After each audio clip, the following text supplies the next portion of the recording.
Good evening friends. ಸೋಮವಾರದ ಸಾಯಂಕಾಲದ ಕ್ಲಾಸ್ಗೆ ನಿಮಗೆ ಸುಸ್ವಾಗತ. ಮತ್ತೊಮ್ಮೆ ನಿಮಗೆ ಮಕರ ಸಂಕ್ರಾಂತಿಯ ಹಾರ್ದಿಕ ಶುಭಾಶಯಗಳು. ಈ ದಿನ ಸೂರ್ಯ ತನ್ನ ಪಥವನ್ನು ಬದಲಾಯಿಸ್ತಾನೆ, ಅಂದರೆ ಉತ್ತರಾಯಣ ಕಾಲಕ್ಕೆ ಬರುತ್ತೆ. ಆದ್ದರಿಂದ ನಿಮ್ಮೆಲ್ಲರಿಗೂ ಸೂರ್ಯದೇವನು ನಿಮ್ಮ ಎಲ್ಲ ಇಷ್ಟಾರ್ಥಗಳನ್ನು ಪೂರೈಸಲಿ ಎಂದು ಆಶಿಸುತ್ತೇನೆ. ಮತ್ತೊಮ್ಮೆ ನಿಮಗೆ ಮಕರ ಸಂಕ್ರಾಂತಿಯ ಹಾರ್ದಿಕ ಶುಭಾಶಯಗಳು.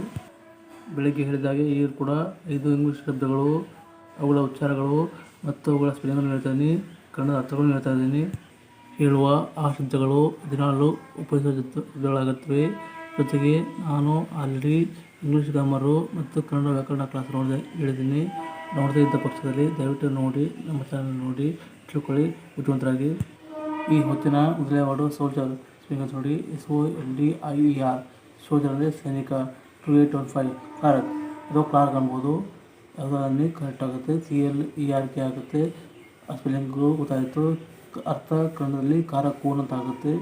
2816 ಕಿಲ್, KILL, ಕಿಲ್ ಅಂದರೆ ಕೊಲ್ಲು. 2817 ಫೈಟ್ ಅಥವಾ ಫೈಟ್ ಅಂತ ಹೇಳುತ್ತೆ, FIGHT ಅಂತ ಆಗುತ್ತೆ ಸ್ಪೆಲ್ಲಿಂಗು. ಕನ್ನಡದಲ್ಲಿ ಅರ್ಥ ಕಾದಾಡು ಅಥವಾ ಹೋರಾಡು ಅಂತ ಆಗುತ್ತೆ. ನಂತರ 2818 ಸ್ಟಾಪ್, STOP, ಸ್ಟಾಪ್ ಅಂದರೆ ನಿಲ್ಲು ಅಥವಾ ನಿಲ್ಲಿಸುತ್ತಾಗುತ್ತೆ. ಮೊದಲೇ ಹೇಳಿದ ಹಾಗೆ ನಾನು ಇಂಗ್ಲೀಷ್ನ 5 ಶಬ್ದಗಳು ಹೇಳಿದ್ದೀನಿ, ಅರ್ಥ ಹೇಳಿದ್ದೀನಿ, ಸ್ಪೆಲ್ಲಿಂಗ್ ಹೇಳಿದ್ದೀನಿ, ಉಚ್ಚಾರ ಹೇಳಿದ್ದೀನಿ. ಮತ್ತೊಮ್ಮೆ ನಾಳೆ ಬೆಳಗ್ಗೆ ಕ್ಲಾಸಲ್ಲಿ ಸಾಮಾನ್ಯವಾಗಿ ಬಳಸುವ ಶಬ್ದಗಳನ್ನ ಹಿಡಿಯೋಣ ಮತ್ತು ಕಲಿಯೋಣ. ಹಾಗೆ ಅವುಗಳ ಅರ್ಥಗಳನ್ನು ತಿಳ್ಕೊಳ್ಳೋಣ. ನೋಡ್ತಾಯಿದ್ರು ಪೂರ್ತಿಯಾಗಿ ನೋಡಿ, ಅಂದರೆ ನಿಮ್ಗೆ ಗೊತ್ತಾಗುತ್ತೆ, ಅಂದರೆ ತಿಳ್ಕೊತೀರಾ.